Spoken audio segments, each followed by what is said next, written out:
പ്രമുഖ പൊതുമേഖലാ ബാങ്കായ SBI പലിശ നിരക്ക് വർദ്ധിപ്പിച്ചു.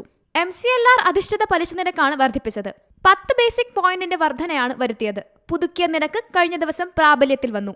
Overnight MCLR 8.20% വർദ്ധിപ്പിച്ചത്. ഒരു മാസം കാലാവധിയുള്ള MCLR 8.45, 3 മാസം 8.50, 6 മാസം 8.85, 1 കൊല്ലം 8.95, 2 വർഷം 9.05, 3 വർഷം 9.10 എന്നിങ്ങനെയാണ് പുതുക്കിയ പലിശ നിരക്ക്. MCLR വർദ്ധിപ്പിച്ചതോടെ വായ്പകൾ കൂടുതൽ ചെലവേറിയതാകും. EMIയും ഉയരും.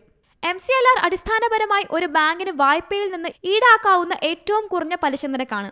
ബാങ്കിന്റെ ഫണ്ട് ചെലവ്, പ്രവർത്തന ചെലവ്, നിശ്ചിത ലാഭ മാർജിൻ എന്നിവ പരിഗണിച്ചാണ് ഈ നിരക്ക് നിശ്ചയിക്കുന്നത്. National desk, C Malayalam news. പുതിയ വാർത്തകളും വിശേഷങ്ങളും ഇനി വിരൽ തുമ്പിൽ. എല്ലാ ഡിജിറ്റൽ പ്ലാറ്റ്ഫോമുകളിലും ഇപ്പോൾ സി മലയാളം ന്യൂസ് ലഭ്യം.